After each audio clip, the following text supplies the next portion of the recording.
Negara dengan iklim tropis seperti Indonesia ini sangat cocok untuk budidaya jamur tiram. Cara budidaya jamur tiram cukup mudah dan modalnya pun tidak begitu banyak. Bagian yang paling sulit saat ini untuk budidaya jamur tiram adalah membuat baglok, yakni media tanam yang sudah berisi bibit jamur. Namun nggak perlu khawatir jika Anda baru pertama kali terjun di dunia jamur tiram, sementara untuk urusan baglok yang sudah siap tumbuh, bisa pergi ke orang lain terlebih dulu. Lambat waktu jika usaha budidaya jamur tiram sudah mulai berkembang. Cobalah untuk membuat baglok sendiri. Nah, langsung saja inilah beberapa persiapan dan cara budidaya jamur tiram versi Jamur Ganteng Official. Yang pertama, menyiapkan kumbung. Kumbung ialah semacam rumah untuk jamur, yakni tempat untuk manaruk dan merawat baglok hingga tumbuh jamur siap panen. Di dalam kumbung tersebut terdapat rak yang bertingkat, biasanya terbuat dari kayu atau bambu, dindingnya bisa menggunakan papan atau paranet. Dan pada bagian atap menggunakan genteng, jangan menggunakan seng atau asbes yang mudah mendatangkan panas. Bagian lantai sebaiknya dibiarkan menggunakan tanah, agar saat terkena air mudah meresap.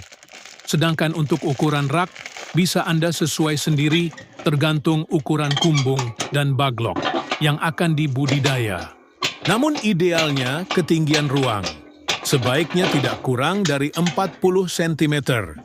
Rak bisa dibuat 2 hingga 3 tingkat lebar. Rak 40 cm dan panjang setiap ruas rak 1 meter. Setiap ruas rak bisa memuat 70 hingga 80 baglok. Kemudian menyiapkan baglok. Perlu kalian tahu, kualitas baglok yang bagus sangat mempengaruhi pertumbuhan dari jamur itu sendiri. Baglok ialah media tanam untuk meletakkan bibit jamur yang terbuat dari serbuk gergaji. Serbuk kayu tersebut dimasukkan ke dalam plastik berbentuk silinder dan pada ujung plastik diberi lubang, di mana lubang tersebut nantinya jamur tiram akan tumbuh keluar. Saat ini baglok jamur tiram YJ berbobot 1 kg dijual, kisaran harga 3.000. Cara merawat baglok.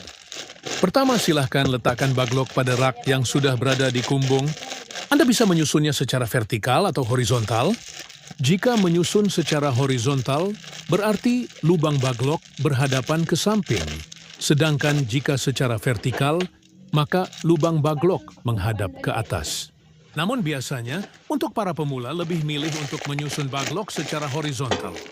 Hal ini dilakukan agar tidak ada air yang masuk secara berlebihan saat nyiram baglok dan proses panen pun bisa lebih mudah. Kapan penyiraman dilakukan? Penyiraman penyemprotan dilakukan setelah panen pertama jamur tiram. Baru dilakukan. Penyiraman biasanya dilakukan sebanyak 3 kali dalam sehari. Lakukan penyiraman dengan sprayer atau sistem kabut frekuensi. Penyiraman 2-3 kali dalam sehari tergantung suhu dan kelembaban kumbung. Proses panen. Inilah proses YG terakhir, yakni panen budidaya jamur tiram. Bila baglok yang digunakan permukaannya telah tertutup sempurna dengan miselium, biasanya dalam waktu 1 hingga 2 minggu sejak pembukaan tutup baglok. Baglok yang memiliki bobot sekitar 1 kg akan menghasilkan jamur sebanyak 0,7 kg. Jamur akan tumbuh dan sudah bisa dipanen jika dirawat dengan baik dan benar. Baglok jamur bisa dipanen hingga 4-5 kali panen. Setelah itu, baglok dibuang atau bisa digunakan bahan ompos. Pemanenan dilakukan terhadap jamur yang telah mekar dan membesar tepatnya bila ujung-ujungnya telah terlihat meruncing. Bila masa panen lewat setengah hari saja, maka warnanya menjadi agak kuning kecoklatan. Bila sudah selesai itu, jamur cepat layu dan tidak tahan lama. Kemudian jarak panen pertama ke panen kedua berkisar 2 hingga 3 minggu. Semoga bermanfaat dan barokah. Amin, amin, amin.